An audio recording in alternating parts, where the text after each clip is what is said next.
امام قاعدہ اخیرہ کے بعد اٹھ گیا تو کیا حکم ہے؟ چنانچہ اگر امام قاعدہ اخیرہ کے بعد بھول کر کھڑا ہو گیا، 5ویں رکعت کے لیے، یا مغرب ہے تو 4تھی رکعت کے لیے، یا فجر ہے تو 3ری رکعت کے لیے کھڑا ہو گیا، تو مقتدی امام کی اتباع نہ کرے،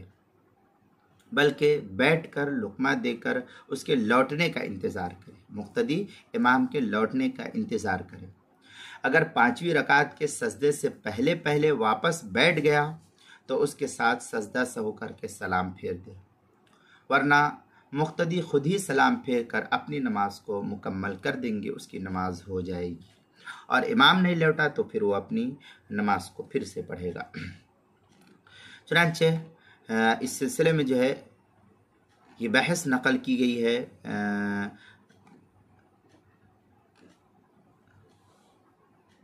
فتاوی شامی وغیرہ کے اندر، 4 اشیاء اذا فعلها الامام لا يتابعة القوم او قام الى الخامسة ساهيا فانه لا يتابع في ذلك ثم في القيام الى الخامس ان كان قعد على الرابع ينتظر المقتدی۔ اس طریقے کے الفاظ جو ہے حلبی کبیری صفحہ 454 فصل فی الامامہ اور فتاوی شامیہ میں ہے، فتاوی جو کیا نام ہے فصل فی الامامہ، اور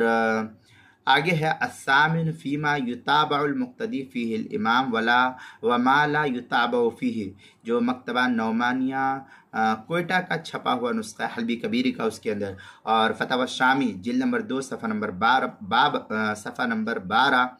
باب الوتر والنوافل، جو ایچ ایم سعید کراچی پاکستان کا چھپا ہوا نسخہ، اس کے اندر فتاوی ہندیہ جلد نمبر 1 صفحہ نمبر 90 الفصل السادس فیما یتابع الامام وفیما لا یتابع، جو مکتبہ رشیدیہ کوئٹہ بلوچستان کا چھپا ہوا نسخہ، اس کے اندر۔ اسی طریقے سے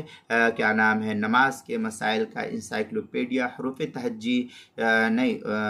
نماز کے مسائل کا انسائکلوپیڈیا جلد نمبر 1 صفحہ نمبر 149 حروف تہجی الف، عنوان ہے امام قاعدہ اخیرہ کے بعد اٹھ گیا۔ اس کے تحت جو اس مسئلے کی تفصیل نقل کی گئی، آپ اس مسئلے کی تفصیل یہاں بھی دیکھ سکتے ہیں۔